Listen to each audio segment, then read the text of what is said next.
Woo, boy, I tell you. Mavericks out here acting like P. Diddy with the chair. Why they doing this to Minnesota? I thought this was all friendly competition. I know that you trying to get to the NBA Finals, but you gonna go on vacation with some of these dudes. Calm down. But yo, we are here. It is Thursday night. The NBA Finals are about to be set. And we're gonna start it like this. Yes, you are now listening to the sounds of Sports Reports as Ordered. And tonight, we're going to talk about the state of sports, a little State of the Union address, if you will. Can Dallas beat Boston? We're going to get Mr. Logical's thoughts on that. And speaking of Mr. Logical, don't you forget, don't bring feelings to a fact fight. Don't do it. Take the even killness for weakness. Don't do it. Born in Texas. Raised in VA. Representing New Jerusalem, Millville, the T-neck. What up, dummy? Number one, oh head of the Isaiah Pacheco Club. And you got me, the unorthodox statistician, going left so much that you thought I was southpaw. Ready for some Deontay Wilder this weekend. Ready for some Dustin Poirier this weekend.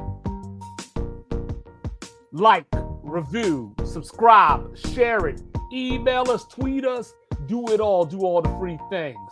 We appreciate you. Let's get this thing started.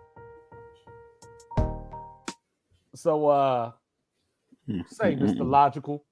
So, on Tuesday night, the Minnesota Timberwolves had some people believing a little bit. They had lost the first 3 games by 3, 1, and 9. So 13 points total. So people were trying to take their mind there. They were probably just talking based off of what Boston did last year. But there were some people wondering if Minnesota could come back and make this a series. So I thought that Minnesota was going to go home and give Dallas some of that daddy's home, and then, go get their doors blown off on Saturday. But they decided to get their doors blown off tonight. So let's just go there. Can Dallas beat Boston? First, I'm going to give my flowers in Minnesota. Series is officially not over yet. They're down 27. And Ant-Man just hit like 3 threes in a row. I know it's far-fetched, but yeah, they were down like 31 when he started that. Yeah, so now they're only down 27. He's feeling it. He's doing the pass me the ball. He's doing the pass me the ball thing right now. I would have loved to see that 2 quarters ago. I don't know why he didn't start the game off like that. Like I said, when we started our pre-meeting, him and Cat were on the bench. I think that's their normal rotation. But I was like, yo, let's want to go home. I don't care if Luke is taking a break. They were down like 17 or 18 at that point. I'm like, though, you got to leave your stars out there. Like, you got to get 44 and a half minutes out of them, and they can get their breaks during other people's free throws and timeouts. Right. Halftime, maybe you do the Jason Kidd and spill some water on the court, get a little delay, squeeze in some more extra rest from them. I'm just trying to figure out why they got Derek Lively out here with the jello in his brain. Listen, man, it's time to worry about injuries after the season. That's why you have doctors and insurance. This man playing with a TBI, bro.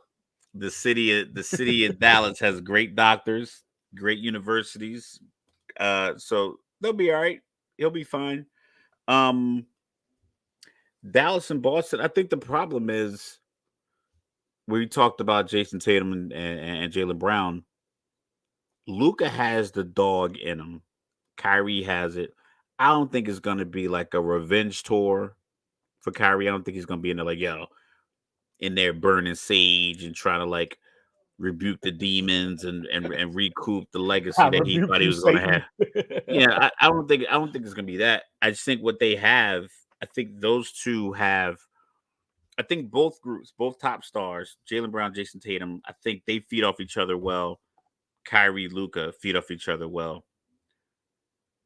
I just think that Luka is gonna take game one as an opportunity to just unleash a barrage on the Boston.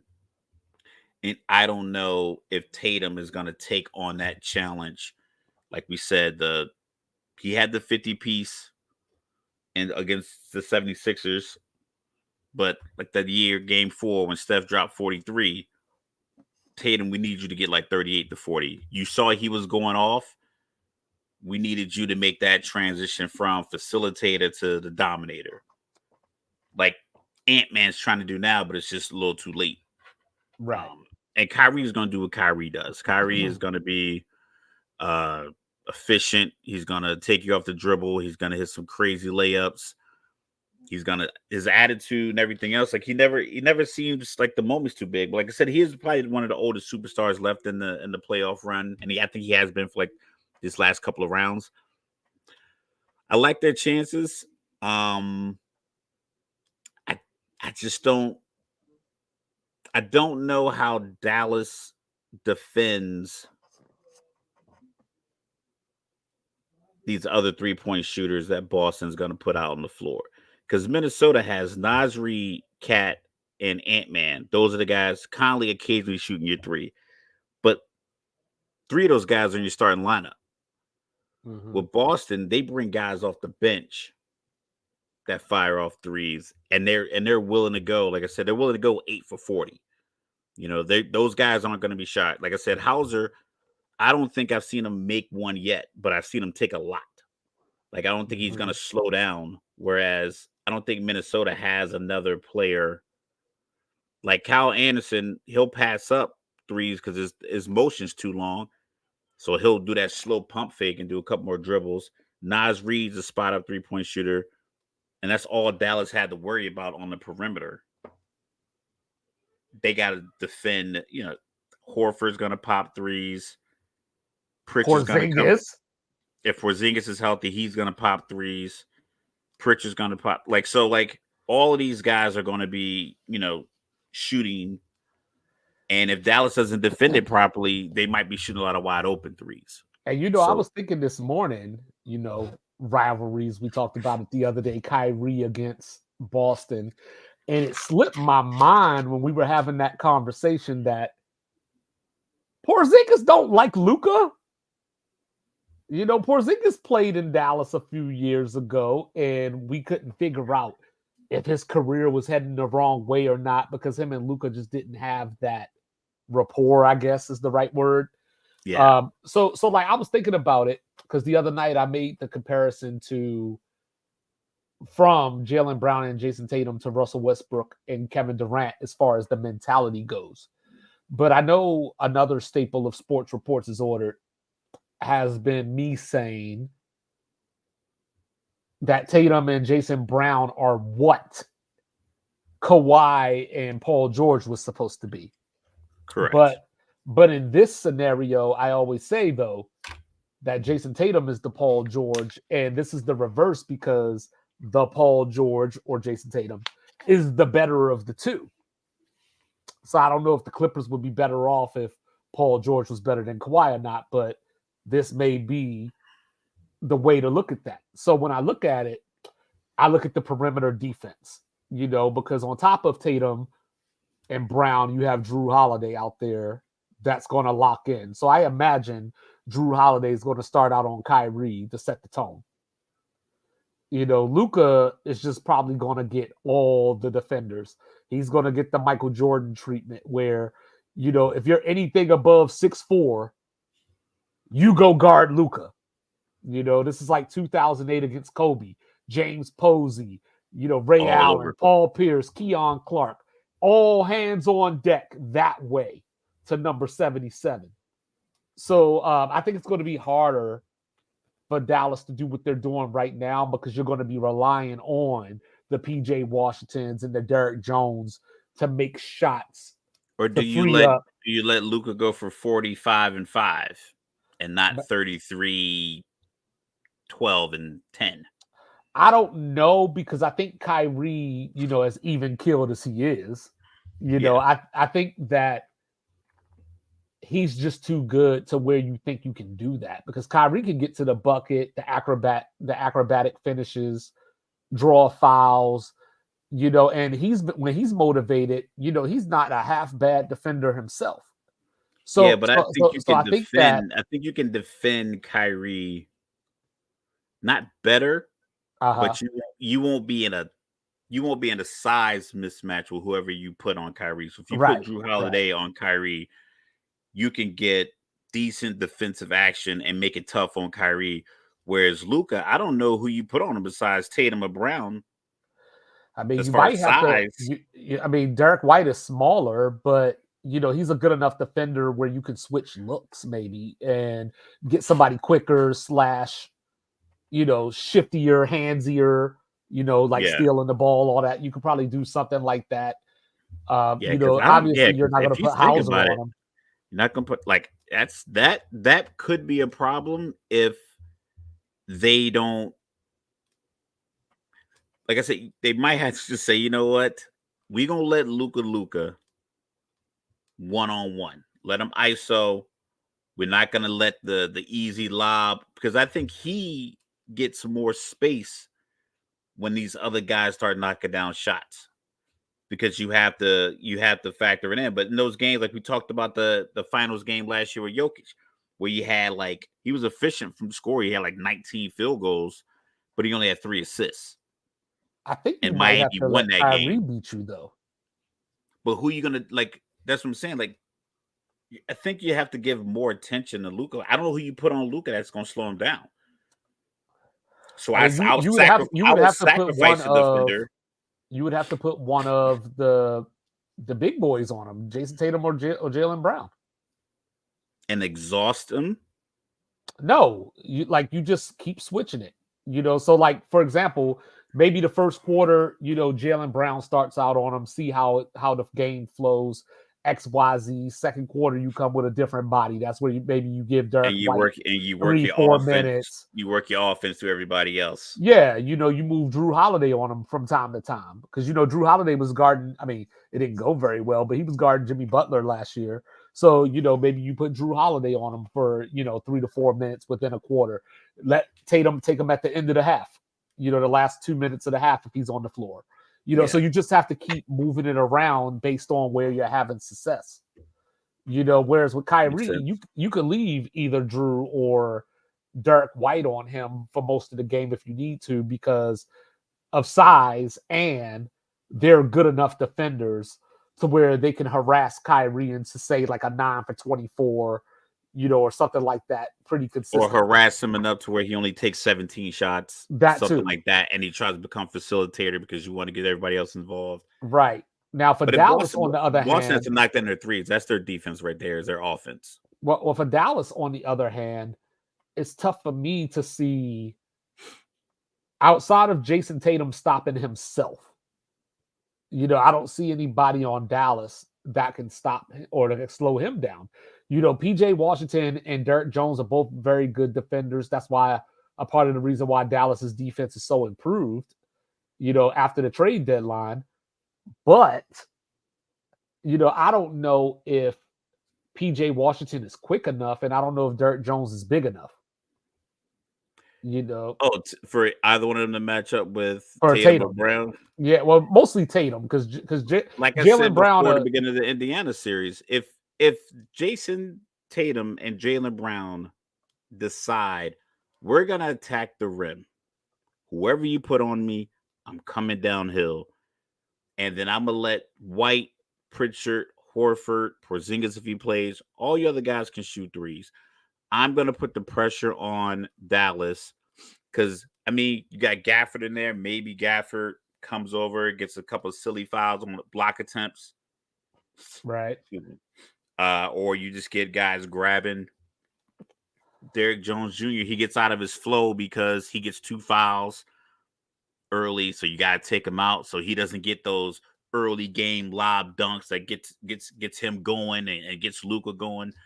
So it just might be like just through attrition, just slowly chop down a tree. Even though Boston's the number 1 seed and they have advantages, I think if they treat it like, listen, we're gonna try to dismantle what Dallas does with their favorite role players and make them play this other guy 8. Like every time I see him in the game, he seems like he has a lot of energy. Doesn't seem to make a lot of plays though. He's out there, he's running, he's doing a lot of cardio. But if I'd rather have him in the game trying to defend Jason on the switch than Derrick Jones Jr. So if you figure you get a few of these guys, are you talking about Hardy? Now Hardy's number 1. Are you talking about Josh Green? Yeah. Okay. I see him out there, but like right now he's standing in the corner just waiting on the ball. Right. Oh shit. Well, that's what. Well, like for me, it all comes down to: is Boston rested or tested? Because they're obviously going to have quite some time off because the finals doesn't start until next Thursday. Yeah. But everybody's been talking about how they haven't been battle tested yet because Jimmy Butler was out, Mitchell missed 2 games, Jared Allen missed 3 or 4 games in that same series. He missed that whole series. You had Halliburton go down. So if you're a believer of Boston hasn't been tested yet, but I think that's offset by the fact of Boston's been waiting to get back here. And Boston has experience that you can't measure. Like they have, what is this? Second NBA Finals in 3 seasons. It's like 6 out of 8 in the conference finals or something. 6 out of 8 conference finals with their 2 best players still being their 2 best players. Right. Granted they grew and they got better and they got to be better just because Marcus Smart is gone. Yeah, I like Marcus Smart. I'm glad one of us does. I'm amazed that they turned Marcus Smart into Drew Holiday. He's like the guard version of Julius Randle or something. He's kind of like a Dylan Brooks. That's why I was shocked that Memphis. I'm shocked that he's a more likable Dylan Brooks. Okay. That's why I was shocked that Memphis was part of that. Like why? I know you wanted to get rid of Dylan Brooks, but I think they were probably better off keeping him. Right. But Marcus Smart does help them not having him there and having Derek White get bigger minutes and Drew Holiday being experienced as he is. Mm-hmm. But like I said, Dallas, just because Luka and Kyrie can get you 60, but they both deliberately, actively try to get the role players involved.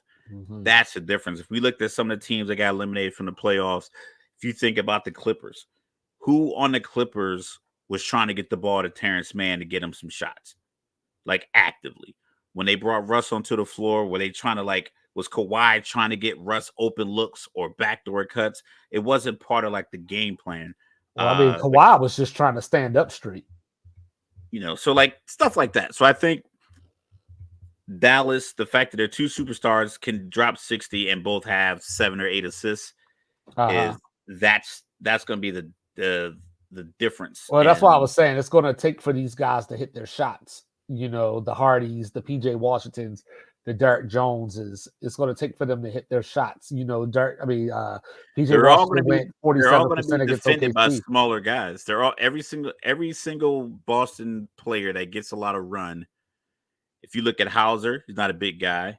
Pritchard's not a big guy. You got that guy Cornette in the middle. He's tall, but he's not dynamic athletically to the point where he's going to overwhelm you. And it helps that Dallas has Kleba back, and obviously I don't expect Dallas to get alley-oops every 4 possessions either. But that's the thing. They're going to look for that. The guys who catch the alley-oops, they're going to be coming to crash the boards and looking for the lob. Whereas I saw plenty of times in this series where Gobert could have gotten the lob and they just didn't throw it because Kyle Anderson isn't looking to throw that because it's just not part of what they do. Whereas that's what he did in Utah, and that's what you can use him for. And it's felt like they didn't actively look to make that a weapon, whereas Dallas has weaponized it. Well, Lively and Gafford are going to spend more time around the free throw line in the mid-range areas of the floor to free up the space for Tatum and Brown to get to the basket, and for the fact that Porzingis and Horford can just slot them out, because they are so effective shooting the ball. And that's where in this series, that's where Cat missing all these shots and being off helped Dallas, because they didn't have to worry about that. Not at all. They didn't have to worry about that. But I don't imagine that Al Horford or Porzingis, is going to be, the Eastern Conference version of Cat anytime soon. So I'm going to be interested in that matchup to see how they do more on the perimeter. And Boston gets a lot of wide open looks too. Like I've watched some of their possessions where it's literally all 5 of them are outside of the 3-point line. They're in the 5 spots. One guy's in one corner, one guy's in the other corner. Each guy on elbow. Whoever's dribbling the ball is at the top of the key. Like they're all just waiting to either pump fake and dribble drive and kick it back out so someone else get open 3, but they're literally all standing outside the 3-point line. They're all 23 feet from the hoop. Yeah. And I think that can be tough because if they're knocking them down, you got to respect it. That's why I was saying in like one of these series, Boston can go 8 for 40 from the 3-point line. Then you have to respect it. But if they start off the game and they're 5 for 9 in the first quarter, and Pritchard hits a couple, Hauser, who has been hitting, he gets a couple to drop. Now you might have to put Derrick Jones Jr. on Hauser or something. Like, you might have to just really like stretch your defense to the point where you don't really want to. But see, I think you got to rely on Luka. I think that's the difference because, in game 4, for example, Boston went 14 of 44 from 3, but Indiana just can't close. You know what I mean? Dallas has 2 closers. They have the ultimate closers. And we've seen in these playoffs that PJ Washington doesn't mind getting involved late either. Like he's got to make his free throws, but he doesn't mind getting involved. He hasn't missed one in the series. So yeah, he missed a whole shit ton of them against OKC. So you got to come back to the main. Yeah, but he's 100% right now in this series. PJ Washington. At least at the start of this game, he was 100%. But it was only like 12 for 12. It wasn't like he was like 40 for 40. Right. So I'm not going to ask you for a prediction right now, because the finals don't start until next Thursday. So, we can come back to predictions on Monday once we have a few days to look at some stuff, But my early leaning is Boston. I don't know how many games yet, but right now I'm leaning Boston. But that might change once I start digging. Yeah, I'm just trying to figure out. Like, I mean, is Dante Exum going to get a little bit more run in this next series because of his size? He could be another one of those defenders. Josh Green might get some more minutes. Is he just 6 fouls? Where does Hardy? What's his contribution? Like Kyle Anderson, like. I don't know how he's in the league shooting threes like that. He looks like one of my 60-year-old uncles when they were early 40s and thought they were still good at basketball, trying to teach me to shoot the ball with the Oscar Robertson shot. That's what he looks like. It's weird that he's in the NBA. He doesn't have like a regular looking jump shot. Yeah, like when Tebow couldn't throw the ball. How ain't nobody taken him to a barber yet? Like, you've been in the NBA all this time walking around with the mop like that. Ah, man, he's probably one of those dudes, shops at like Old Navy, just real reserve guy. Probably has like a real dope computer room. Probably owns Banana Republic. Oh, he knocked that one down. He must have heard us talking. Yeah, there you go. What I'm saying? Reverse jinx, right? Oh, he likes to fight though. Yeah, he does. But we'll come back to that on Monday. We'll have finals predictions. We'll get a little bit more in depth into the previews and all that. But now we're going to move on into our little state of the union, the state of sports.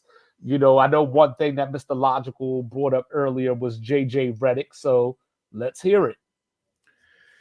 All right. So I know we always tout our show as a show that doesn't just have the conversations about the popular teams, but this potential that JJ Redick is going to get hired just kind of led me to think, you know what?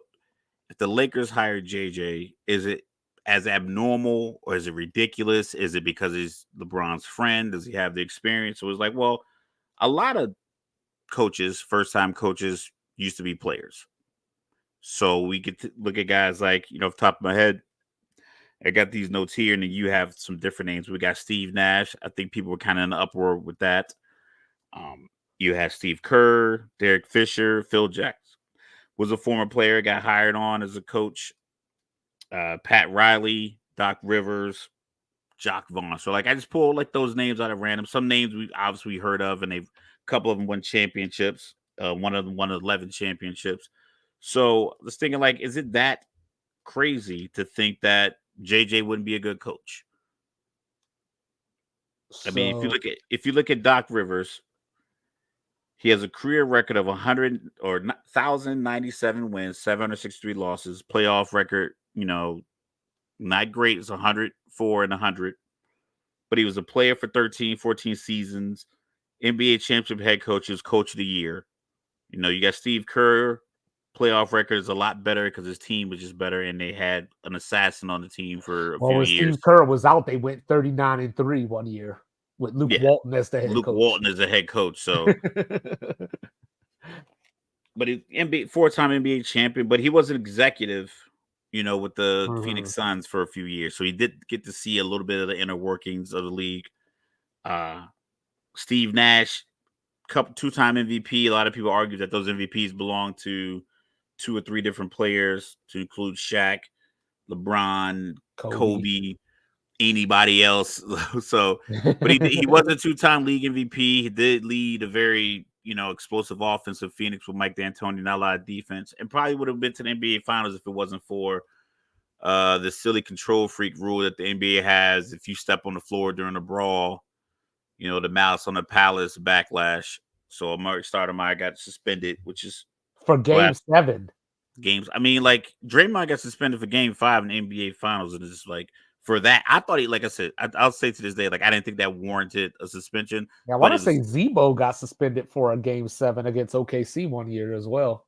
Yeah. So you got Derek Fisher. He didn't have a great coaching run. It was very up and down, but he just was considered a leader. He was a leader of men on those championship teams, so people thought it was going to translate. I do think the relationship between JJ Redick and LeBron, it could work, it could hurt. Like you and I have a good friendship, professional relationship. But if we both get hired on the place and I'm the head coach and the GM and you got to fire me, and we used to do a podcast together for all these years, it's like it might be tough. Or it might be a situation where you might give me 2 or 3 more chances, more than another coach that you don't have this kind of relationship with. Does LeBron give JJ Redick the leverage to coach him, or does he come at him like, yo, we're equals? We got drafted around the same time. You and I, we share basketball minds. I've taught you stuff. Does he come at him when like he draws up a play that doesn't have LeBron doing what LeBron wants to do? Does he scratch it like he does a lot of times already? He did it with David Blatt, did it with Darvin Ham, pretty sure he did it with Ty Lue as well. But does it happen every crunch time moment with JJ Redick because they have a different kind of relationship? The equivalent like Dwayne Wade being the head coach. Do they spend half the time out going back and forth about what they think they should do, and then now by the time you get the play out, your timeout's damn near over, and now you losing to Denver again for like the 14th time in 16 games or some shit like that. Right. So it could be tough. If I was the Lakers, I wouldn't do it. Like I said, I already told you what I would have done. I know it's not a prideful thing to do, but I would have called Frank Vogel. I still think that's what they should do. I really think they should sit down because you don't need to be friendly to be successful in a group. We don't have to all get along. I don't have to like your history. You don't have to like mine. We just have to be able to align our mission to make it happen. Some of my best years in the Air Force, I worked in rooms where I know for a fact people didn't like me, and we would discuss that to each other. Like, listen, I would say to someone like, listen, I know you don't like me. That's irrelevant. Right. Stay out of my way. I know what you need for your shift. I know what I need for my shift, and I'm going to deliver it to the next shift, and that's how I'm going to keep this thing moving. You liking me or not liking me is irrelevant. Right. And that, like, I probably had the best 6-year run of my career with that kind of attitude, where I didn't have any friends at work. I just had work, and I knew the process. I knew I came to do what I had to do, and I was successful. Yeah, so I was thinking about this, and of course there was, other names. You mentioned Ty Lue, there's Mark Jackson, but everybody's not fit to be a coach. Magic Johnson wasn't the greatest coach, so like we could do Larry Bird was a great coach, so Isaiah Thomas was pretty good. But as I go back and look at it, I was looking at the names that I've seen as candidates. So outside of JJ Redick, New Orleans Pelicans head coach James Borrego, who was a former head coach of the Hornets slash came up under Popovich, and then you got Chris Quinn from the Miami Heat as he's an assistant coach there. So you have him as a name potentially. The Lakers also got permission to speak to Sam Cassell, David Adelman, who's an assistant for the Nuggets, Micah Nori, who's an assistant for the T-Wolves. Now, with that being said, I don't like it. Now I know JJ Redick is bound to ESPN for the time being. And from different rumors that have been around, the job is basically his. He's already the head coach. We just don't have a public announcement. And, ESPN might have a little to do with that. We'll find They out. want it to be kind of in line with the NBA Finals. Yeah, that's the way that it was expressed. And but when I look at this, how many times we got to do the same thing? Like every single team that LeBron James goes to or plays for, we use this as an experiment of can you be a head coach? The next episode, the next contestant of can you be a head coach? I even heard Rondo's name. And while, for the record, I think Rondo would make a good coach provided he don't beat up his players. But you know what I mean? Like he has the knowledge, he has the vision, like in those Steve Nash kind of ways that the ways that we thought could make Steve Nash a good head coach. But I never thought that was going to work. But better because Rondo actually played defense too.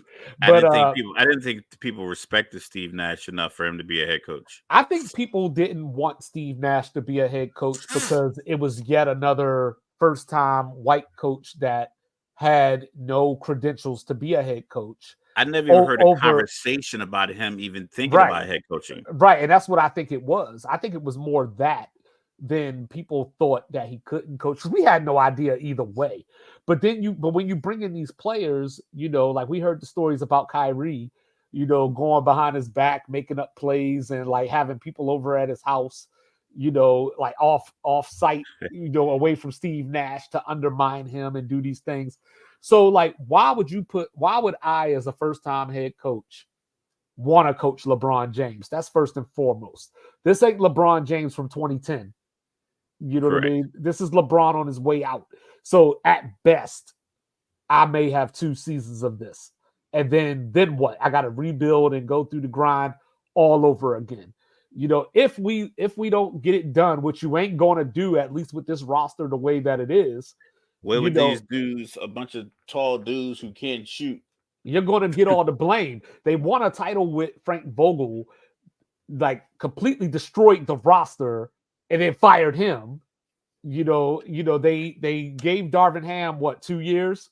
They should have fired Pelinka years ago. Because at a minimum, the team that won the championship in 2020, realistically, you could have brought probably all of those guys. You could have got another year out of that. You could have squeezed another year out of that, whatever the price would have been.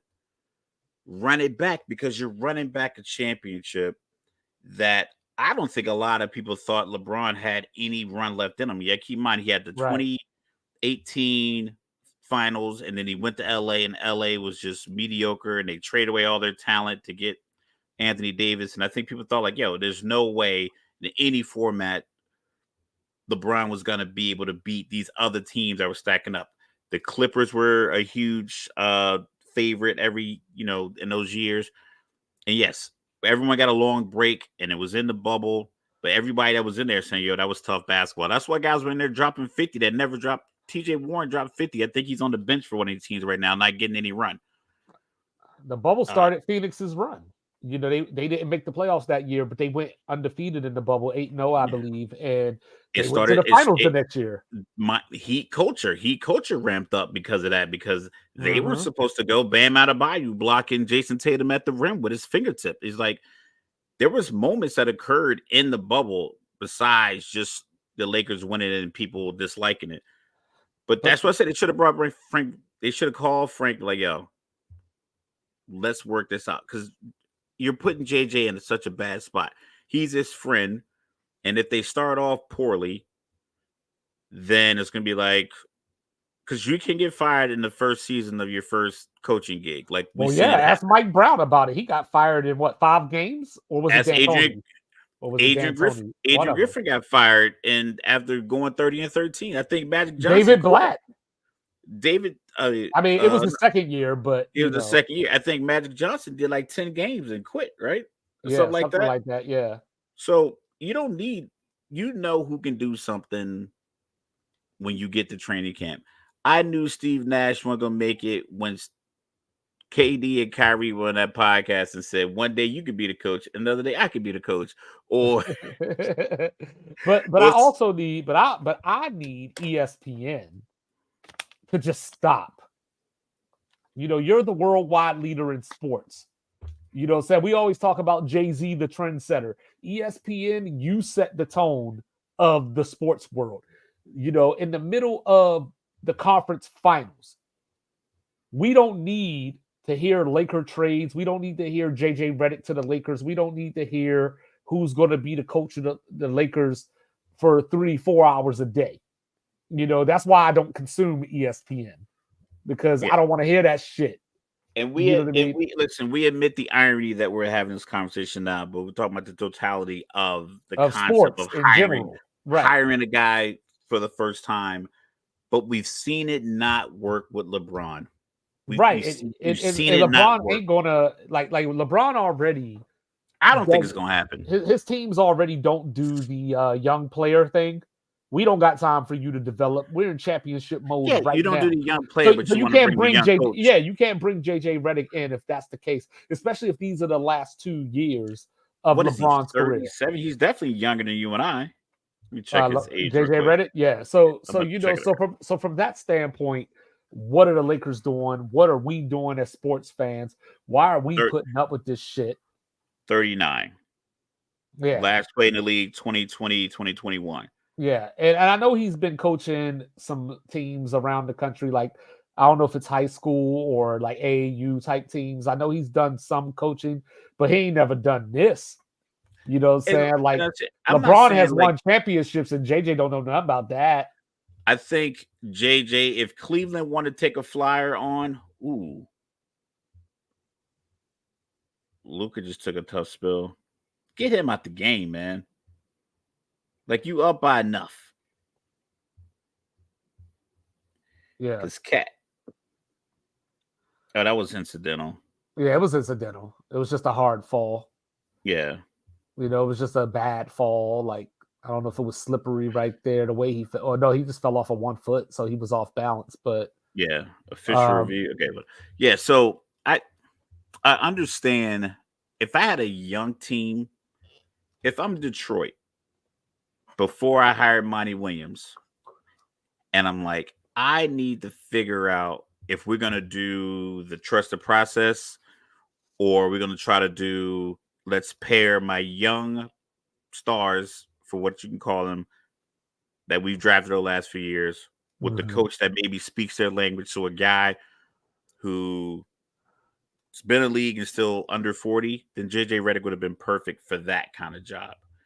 But if you put him on the Lakers with LeBron, even if the Lakers have LeBron, AD, and the rest of the roster is all dudes that got kicked off of Long Beach State University basketball team, if they all put on Laker jerseys, the expectation is going to be, can this team make the finals with LeBron and AD and these supporting pieces? It's like, no matter what the skill level of these pieces are, as the coach, your expectation is going to be in the NBA Finals. No matter how we break it down analytically, how we break it down just basic shooting and skill and size and whatever else they be, because D'Lo and Austin Reeves are pretty much the same player with different levels of confidence.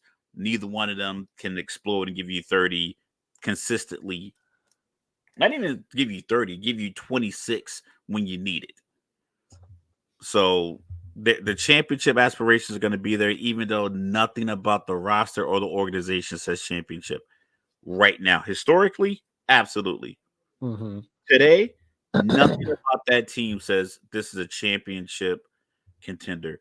I don't even know if they're a 50-win team, which is 32 losses still. I don't think they can get 50 wins with the way the team's constructed. Right. So, on my side of this, I wanted to talk about marketability.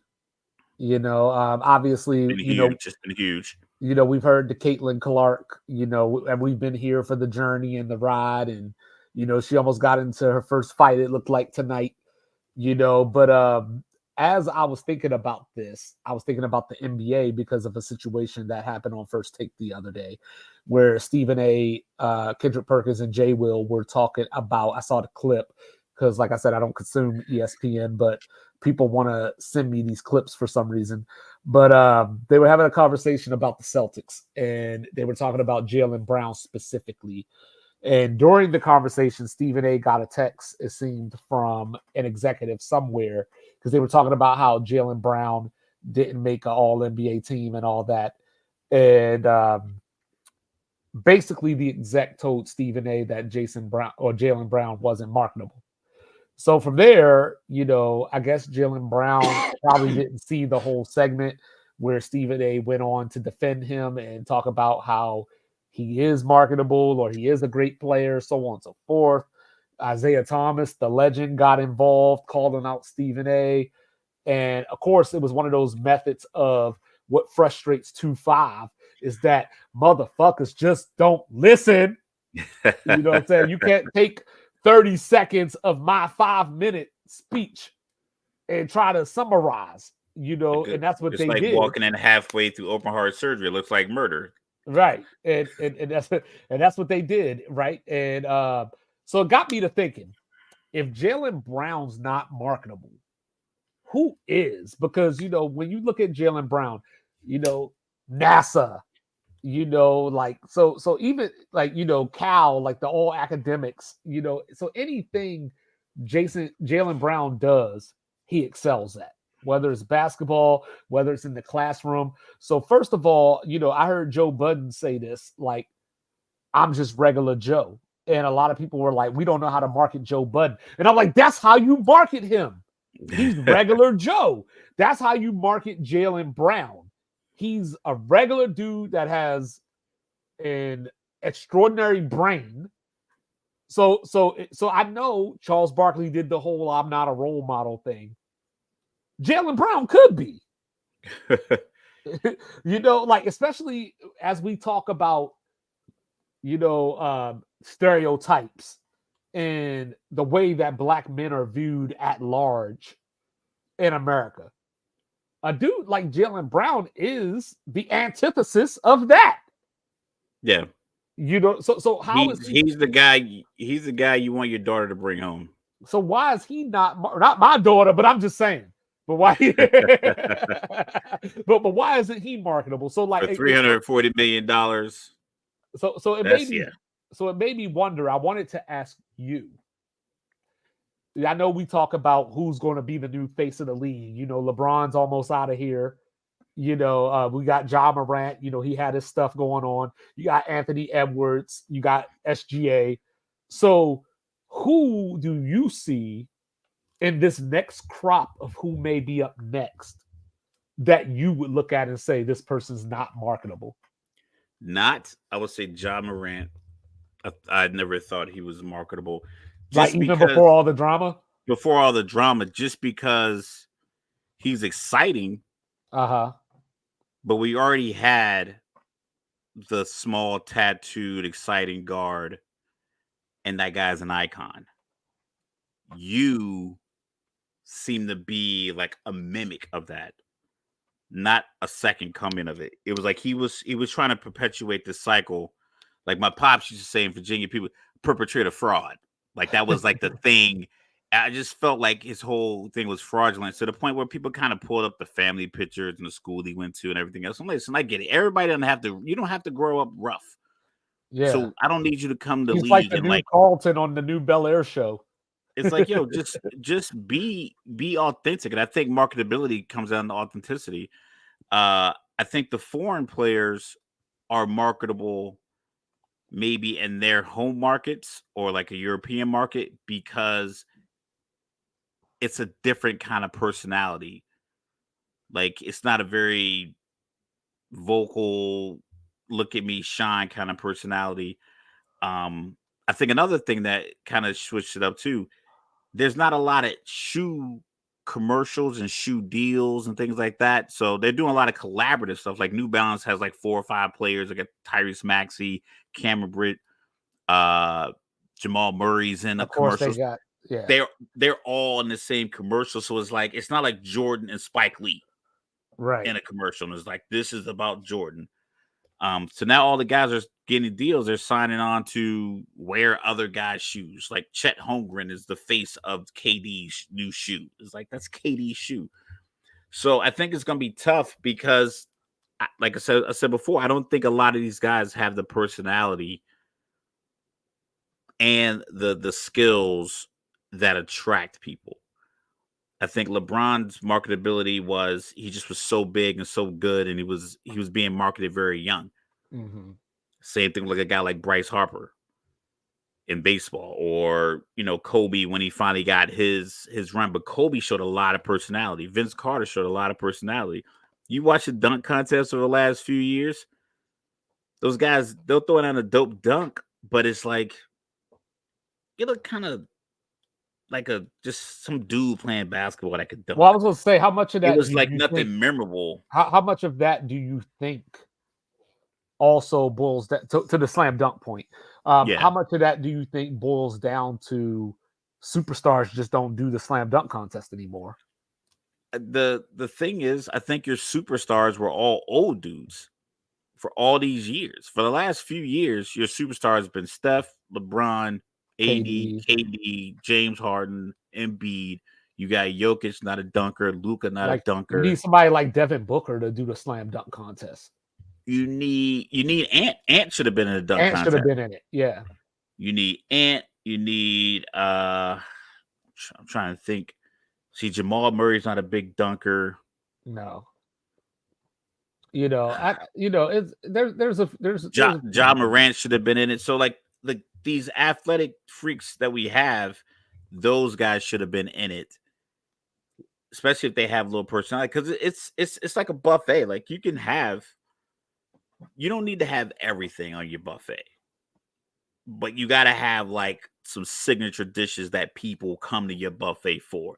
Like I was thinking about this earlier. This restaurant in North Carolina, I don't know the name, I would give it credit, but they only serve. It's a steak place. They only serve ribeye. That's it. So you come in, you book your seat, and people tailgate in the parking lot because the line is so long. So people just come hang out and drink beers in the parking lot and wait for their turn to get into the restaurant. And like, how big of a ribeye do you want? Like, that's all we serve. So you have a steakhouse that might have T-bones, filet mignon, sirloins, and ribeyes, and like they have all this other stuff that come along with it. The potatoes, they give you the hot plate. And that's one way to do it with your restaurant. But like, all we serve ribeyes. So as long as you give me a great ribeye, that's good to go. So long as you have like the personality and the thing that makes people want to watch you, and then you sprinkle in your 20 points a game, your dunking, and maybe a little, when we do your post-game interview, it's entertaining. You're a little funny, like Ant, talking about, I told them motherfuckers I was coming back. Something like that. Like the way Keon Coleman is kind of captivating right now with the Bills. It's authentic. Right. All he said was like, Macy's, what you mean? Like, yeah, nice little deal, $79.89. Like, and it's authentic because he was just having a comment. He didn't know the mic was on. Right. You need to be able to find players like that in the league. So looking back, somebody like Paul George, Was he not marketable, or was he not good enough to be a part of that? He was unfortunately in the era of guys his size that were still better than him. Because he is an anomaly. Like I said, he was like with Jason Tatum, that 6'9", 6'10" ball handler who can defend, shoot the three. Like I think he might even be a better ball handler than like KD, but KD is just such a better scorer than Paul George. It's not the same. So he just kind of was in that mix, and he was battling with LeBron and the Miami Heatles. And then he was moving around from team to team to team. And everywhere he went, he was coming up against another guy that was just as much of a unicorn as he was. And you just couldn't break through. And he was never going to be the best player on a championship team because guys like LeBron, Steph, KD, Giannis, because all these other guys are like individual players, like better than him. Like their numbers are always better. They've always been the leader of the team. Ever since his Indiana days, I don't think he's been the focal point of the team. Mm-hmm. But I think his podcast shows that he has great personality, but that might just be a byproduct of like just age and experience. Like, oh, this is my lane and this is the avenue that I have. And who he's talking to, he's comfortable. Yeah, he's comfortable. He's talking to NBA players, WNBA players, some celebrities.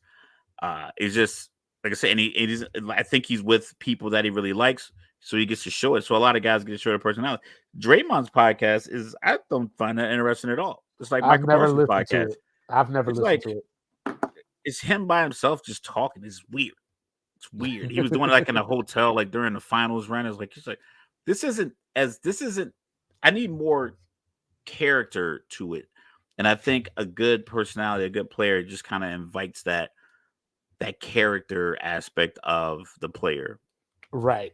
So like I know the NFL is a little bit harder just because outside of quarterbacks, we don't get to see a lot of their faces.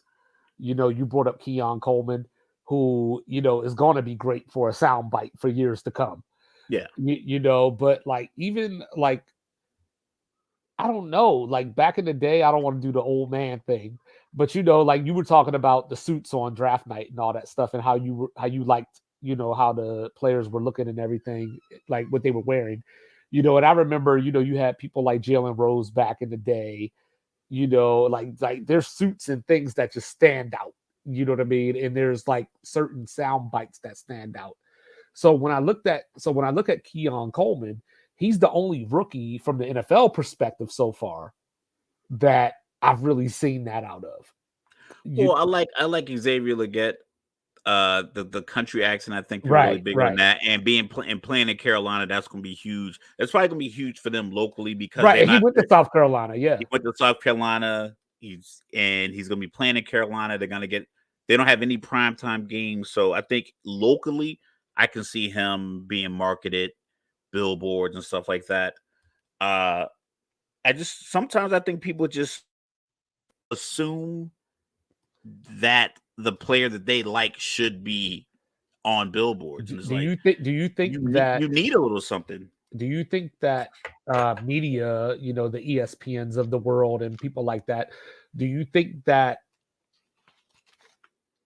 I don't want to say they don't take enough chances or whatever, but do you think that there's room for more people to be marketed than currently are?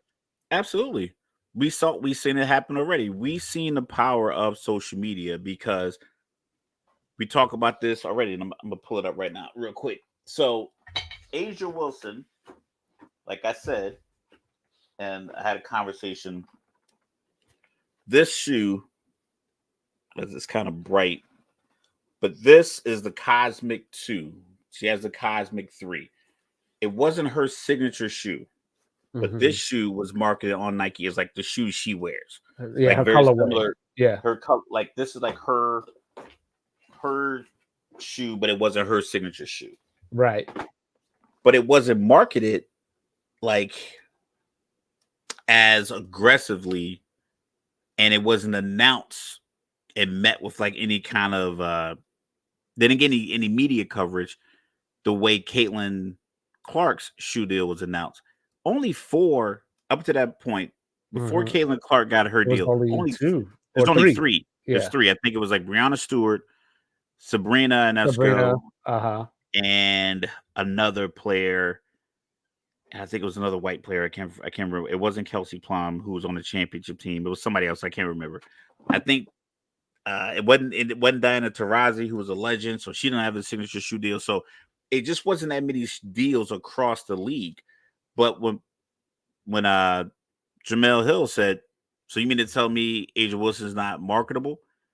It got the wheels going. But like I said, they already had a shoe. They already had enough data that says, well, she is 2-time champion, Finals MVP. We've already gave her this colorway. We made a Cosmic 3. She's wearing that this year. Now let's just give her Mm-hmm. own shoe. But that was after Caitlin Clark. But I think maybe that was in the works, maybe it wasn't. But if ESPN's having conversations, instead of saying who Yeah, I think doesn't it was have a just those deal, three. Yeah. I think they could just say something like, you know what? Like this conversation we're having now, they have so many shows that every show doesn't need to cover the Lakers, the Cowboys, Dax. They can just have conversations with people who like sports. It has to be someone in the building who thinks like you and I. If not, they can hire us. I'm available. Holla at me. I'll move to Bristol. I'll do it from here. Whatever you need. I'll set the studio up. Just give us a call. We'll send you the clip. And you and I can have these conversations because all you really need is exposure. Because I don't think anybody knew who Asia Wilson was, and I'm in a couple of sports groups. Dudes were going ham. I've seen so many WNBA posts over the last 3 weeks, and I've been in these groups for 4 years and see one. Uh-huh. So it's just a matter of like you are, like you said, the worldwide leader in sports. They create the conversation and let the world do the buzz because I think they're grasping for it, but they're like, you know what? We don't know. We don't have our pulse quite on the sports world, which is ironic for that channel. So we'll just talk about random, like the Austin Rivers saying that 30 guys in the NBA could be in the NFL. It was people really losing their mind over it versus how Rashad Mendenhall said black versus white. And everyone kind of ran with it comedically. Like they were like, okay, cool. We're gonna get beat at corner. We'll be good at safety. We'll get beat at corner. Right. So that's gonna be our downfall. There's like defensive line, I think was solid, so guys like ran with it in a comedy way. So like that was a good Well, conversation. I just think something's wrong with me sometimes because, like, I posted in the chat today, like the video of Drake May's no look pass and Caleb Williams with a dart. But like for real though, I don't care about that shit. I want to see them with helmets on. I want to see them on the field. I want to see them during a game. I don't care about training camp throws. I don't care about You know, like the one I thing I want to did care about was Justin Fields doing the running back drills. I did care about that. yeah, but like once again, context is key. I know, I Russ know. Russ was in that line too. I think it was all the guys that probably like Just it looked having like fun. yeah, and I think it was a few guys who like the receiver that might get jet sweeps. It was a few of those guys that it was like a guy. I don't know who number 10 is. I And of think it might course, have been Scotty Miller. and of So course, one of Luka those, Doncic is your Western Conference Finals MVP. the Magic Johnson Award. Mm-hmm. Absolutely, yeah. It's crazy that they're in the NBA Finals. It's dope. I like it. I like this for the league. I know Minnesota has the personalities. Now Adidas. Now it's on you, Adidas. You got Cat. I mean, you got Ant. He's out, but people are still gonna be talking about the NBA for a while. You might want to put out another shoe, a couple more commercials, maybe get his agent in there, get him in another basketball movie. Some of these teams might want to do more like those hard knocks kind of shows where you get that behind the scene. I remember seeing the Tua with the camera on his helmet. I think if you allow the social media machine to kind of create a little buzz, because like I said, what Tua was seeing with that helmet, I was like, man, it is tough to play quarterback. So if Right. you put that on Drake May, and then you get those behind the scenes conversations when they're going over the play calls, like not necessarily like a full on hard knocks, but like that kind of approach to where Right. social media teams for NFL teams, and NBA You teams, or know, MLB teams are driving the narrative instead of sitting around waiting for ESPN to come do a feature, or like how Rick Carlisle talking about. Listen, I know our small market teams you can do stuff within your confines of your organization that projects Tyrese Halliburton to America. You know what's funny about that? You say that. Like, I've never watched that episode of Hard Knocks. I watched when AEB was on. I'm just not interested in that type of stuff. I'm interested in the sport. Like, you know what I mean? Like me, myself, I'm interested in the sport. Like I talked about how I'm not that into the Olympics. Like, I just want to watch a I game that like the has, Olympics. I want to watch a game that has standings, that has trophies, that has rival, you know what, like that's Yeah. just me. I don't care about the Olympics at all. I like the Olympics because I think about all the work that these athletes put in and like the small window that they have to like make a great thing happen. Right. And There's I think things that's that I huge. watch. Like there's things that I watch. Like I will watch I'm watching Shakari if she's in 10,000. the Olympics. You know, I watched Usain Bolt back in the day. You know, I watched Listen, Michael Phelps. I'll watch the 10K if the end is exciting enough. I watched Marion Jones. You know, there were I people watch that the I watched. javelin. I watch the discus. I watch whatever comes on. When I was a little Peacock, kid, it Paramount, was like whatever. Dan versus Dan and the like pentathlon or whatever it's called. You know, like Yeah. I was into that as a kid, but as an adult, I'm just like, just give me NFL or But just give me. look how quickly we talk about marketability. Is Eli Manning in and of itself, his personality, marketable? No. Not really. You win a Super Bowl, you immediately get commercials. So now you take the helmet off, you're in commercials everywhere. Peyton's hilarious. And I think Eli is pretty cool, but if he doesn't win, he's not Peyton yet. And I think and Cooper's probably the funniest one because he does a lot of like, you know, things for ESPN and different like little shows where he'll have the mic and he's in his tuxedo and different little events. I think they all have the personality. They're football royalty. Kurt Warner, same thing. Kurt Warner, like sometimes you get these guys on TV. Steve Mariucci, he probably wasn't a great coach, but like his energy on TV works. Stan Van Gundy, probably not a great coach, but between him and Jeff, I love watching games when those guys are calling. And Hubie Brown. So it's not all about like how a person looks. It's all about, does this person feel authentic to what I am getting as far as entertainment? Well, I always thought, now injuries obviously didn't help my case for what I'm about to say, but I always thought like Kawhi was like could have been marketable just from the standpoint. I mean, you know, we made Boban. We made Boban marketable. I mean, he was even in John Wick. But you know, but like Kawhi with the quiet dude, like he could just be the dude that doesn't talk much, and you just get one sound bite, and that could be the commercial. Like, you know, when he had the laugh, when we heard his laugh for the first time, you could have got 5 commercials off of that. Yeah, but the thing is, he really doesn't like, because in one of the clips of Paul George is talking about, I was talking about that commercial with Cameron Brink and Jamal Murray, Kawhi Leonard, Tyrese Maxey. They all have New Balance deals, not necessarily signature shoes, but they all have New Balance deals. And right. Cameron, she's had one for her past, like since NIL has been legal. I've seen her in a few commercials and a couple of different events through social media.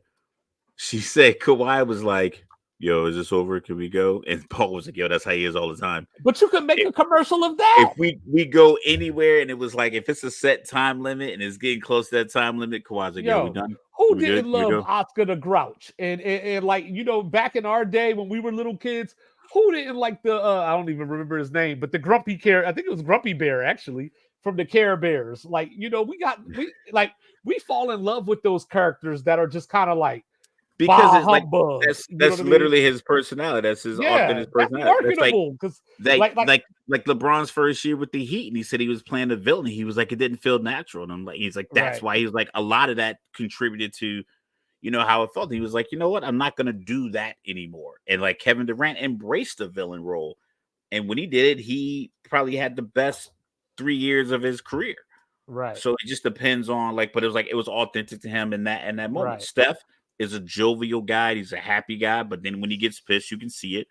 But he knows when he's on. Like you said, you called him a front runner. It might not be a bad thing, but he really likes to be out front. So he makes sure, like, I'm gonna take 1,500 shots at the practice to make sure I can drop 30 tomorrow against New Orleans. Like I do my shimmy. Right. So you know, it's like I said, it's just right now. I think the guys that are considered marketable, it's easy for ESPN to do it because LeBron does it for you. KD does it for you. Nike handles a lot of other stuff. Sometimes it's just the city you play in. So if KD was playing in New York, he's on It writes every itself. yeah, he's on all the time. Like when he was in Right. Brooklyn, even on the bench, he was constantly. It was like video clips of him on the bench talking to kids and stuff like that. So it's just a matter of where you are. Like James Harden, I thought James Harden would have been good with the beard, Right. but it started to feel like a gimmick. Russell Westbrook. Russell Westbrook with the fashion, and it was like, oh, this is fake. Like, no, this is really how Russ is. And then that spread. So now they have people. Excuse me. They've done it before, but that's kind of like his influence. But he doesn't come with the celebrity personality that comes along with the aesthetic that he brings to the arena. So it's kind of hard. Like you just gotta like Russ. Right. You gotta like the way he plays. He's like, this is how I look. This is me. This is how I dress. This is what I'm gonna wear. This is what I feel like. I like fashion like that, and I play hard. Right. I'm not here to be your buddy. Whereas LeBron might come off as like, hey, I'm here to be friendly. I'm here to be your friend. I'm here to think about the future, and I'm real diplomatic with it. Paul George, pretty much the same way. Melo was always one of those guys that's real jovial and personable, and that was their avenue. But it isn't for everybody. NBA, I think Jai, like, I don't think he ever had a chance to face the NBA. Because I don't know if Memphis was going to be able to win enough. Mm-hmm. That was one thing, and because he's injury prone, because he was small, and like the trouble he was getting into, like it all just right. All of it just kind of ran but together. To be fair, I mean, they were bounce back. He could bounce back from the trouble. I mean, but to be fair, they were the 2 seed, before everything unraveled, so they were ascending. That 2 seed team doesn't look anything like that team anymore for the most part. I think you might have a lot of those pieces are gone. And then Ja, I know he signed a rookie extension. Mm-hmm. So is he going to be up for another one? Is that going to cost them $60 million a year? And how many pieces can keep around? Yeah, just like Zion. If Zion could ever stay healthy, like he just. But Zion doesn't have the personality at all. He literally has the same haircut since Duke. But you don't have, but like that. But that's what I'm saying. Like for me, at least, maybe I'm just the different one here. But I don't necessarily think that. And when you say personality, my interpretation of that is like he looks charming boring, or funny or he looks boring. I'm not trying to be like a fashion guy. But I mean, but like the way the swag on the court, non-existent. Like it just looks like just a big athlete. Which is you could have made commercials about him blowing out his shoes, or like what I mean, or just doing abnormal, extraordinary things. Get a new haircut. You gotta be like he literally doesn't get it. Like his fade. I think he was doing the parts for a while, but it's still the same little Mike Tyson box. No shape up on the front. No like the drip. The shoes are kind of dope. Like if you look at some of his shoes, like. His shoes are like a lot of. I think my son plays in his shoe, and it's a dope looking shoe. Right. But my son is more swagged out in Zion's shoes than Zion is, and he's 15, and he doesn't have NBA money to buy his stuff. He has like dad money, and he's still like more swagged out than like he literally got tossed off the court today because he still has earrings in. Like, I mean, like I get he probably can't wear earrings in the game anyway, but it's like. That kind of approach to it is like that's part of it. That's part of it's not all just making buckets, and then his availability. And then when he's not available, he gets like the rumor about him like getting up to like 300 pounds, and then the whole situation with the porn star made him look kind of goofy. It made him look like a sucker, and it was I don't know. He probably got some more fans after that. Nah, she got a lot of fans. Her shit went up 5,000%. I was reading articles about it. Like it went up crazy. She got a lot of fans. We all look like people out there. She looking like somebody from the Ants. I'm not trying to be me, but I'm trying to kink shame anybody. A lot of sick people. But like I said, he came off looking kind of goofy. Yeah.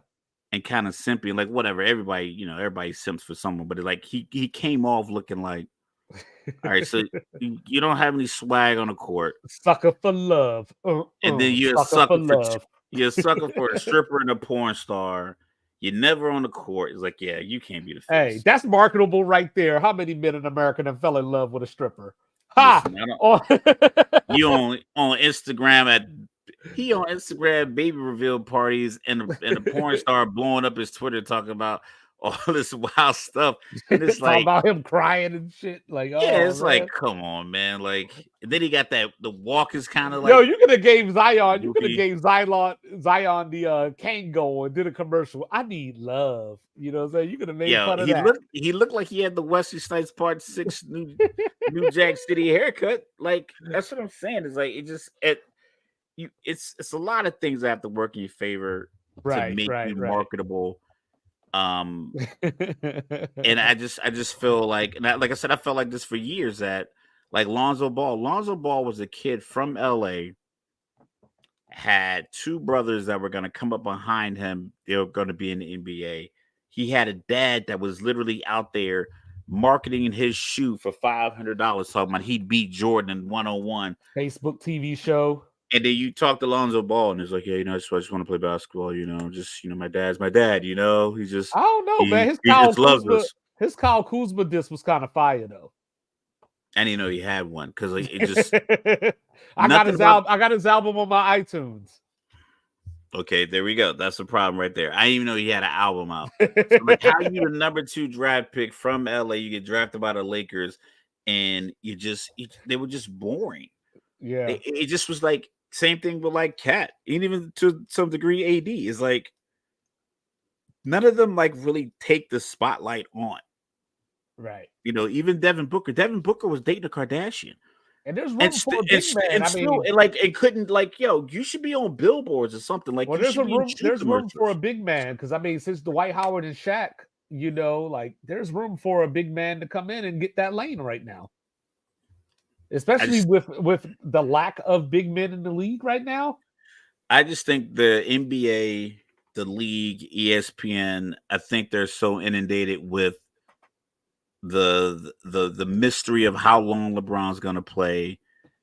I think the Golden State Warrior dynasty, can it stay together? Because they haven't made. I don't recall hearing anything about Golden State making any moves. Draymond's on the roster, Clay's on the roster.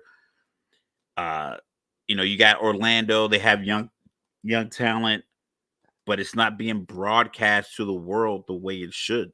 Right. It should be like I said.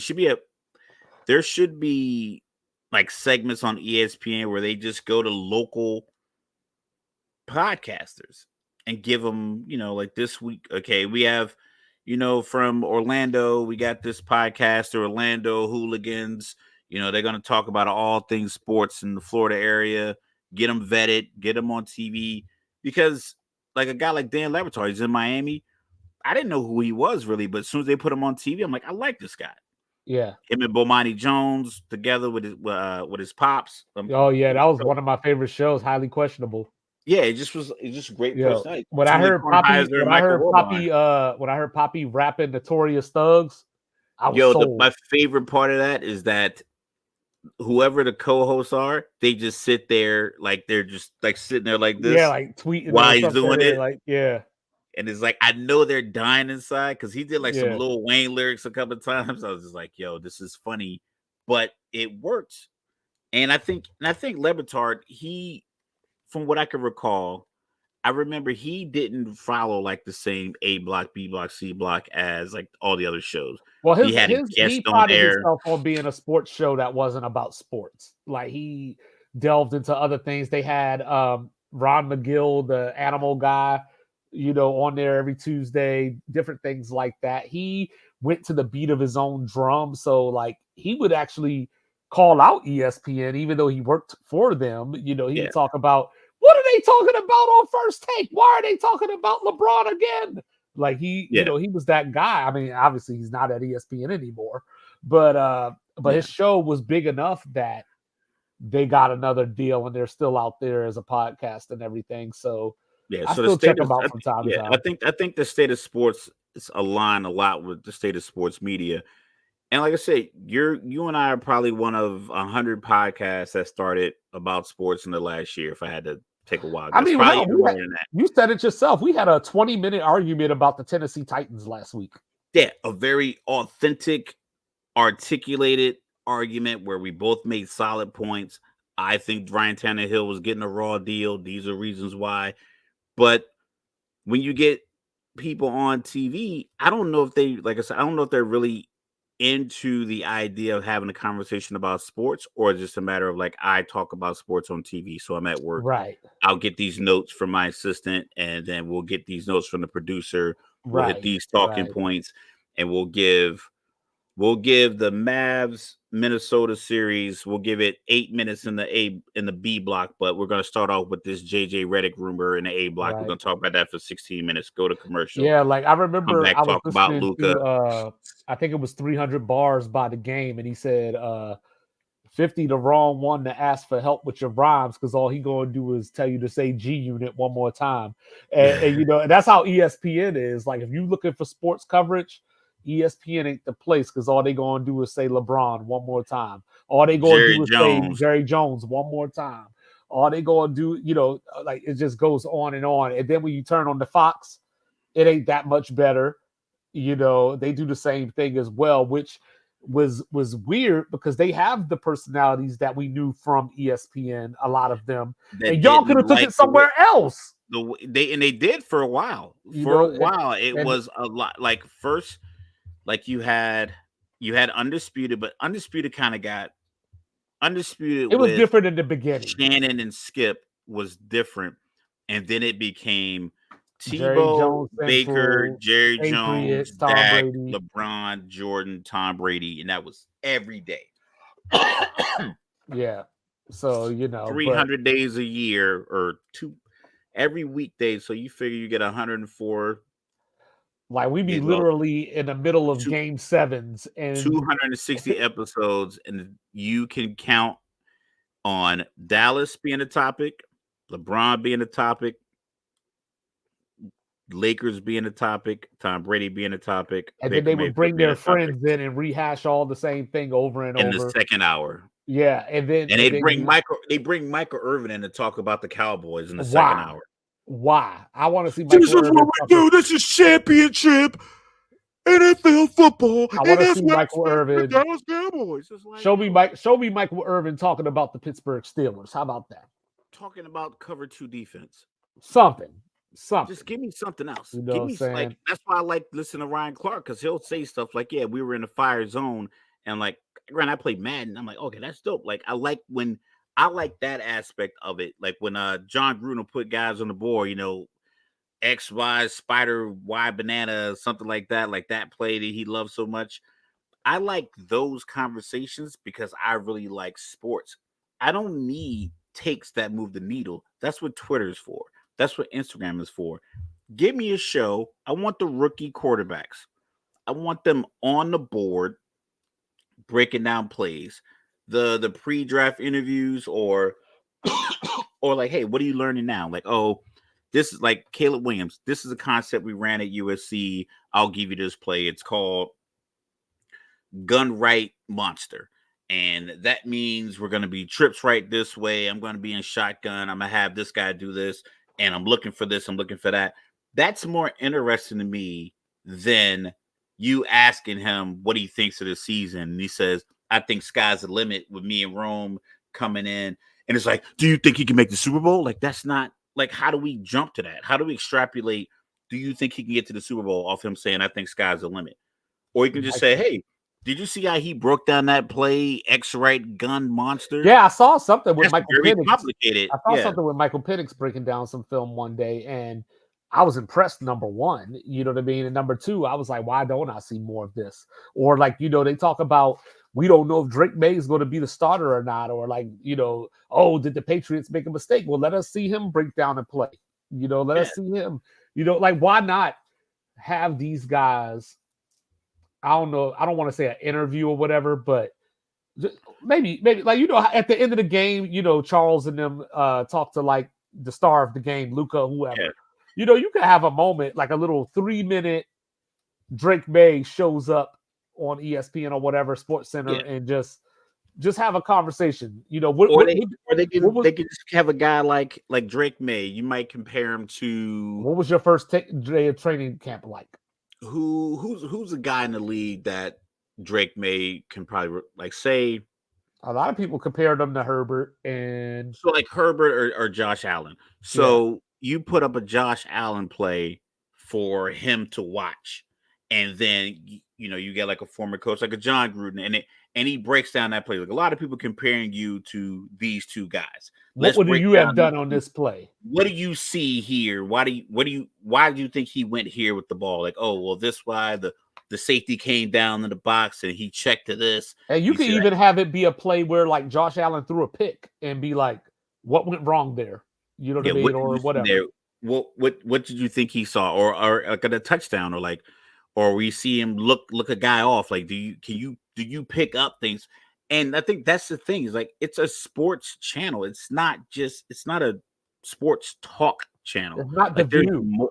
It's I used to say that all. That's why I stopped watching that's why I stopped watching First Take and Undisputed. It was like, it feels like The View with sports as a backdrop. Right. So it is what it is. But you gonna get the real sports all the time. I might even say 365 on Sports Reports is ordered. But y'all, we are signing off. We will be back on Monday. He is your even keel. Absolutely. Do not bring feelings to a fat fight, because I'll make you want to fight me. The one and only Mr. Logical, still in these streets being a hypocrite, arguing this Jordan LeBron stuff. And then I am. I tried to avoid it, man, but I'm just too good. I am. 2-5. We got Deontay Wilder on Saturday. We got Dustin Poirier on Saturday.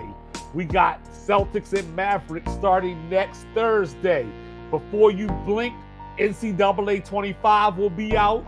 It will be week 0. It'll be NFL preseason. It'll be the MLB All-Star game. It'll be the pennant race. Sports is here, baby. Embrace it. Love it. Talk about it like you got some damn sense. We love you. Simple request.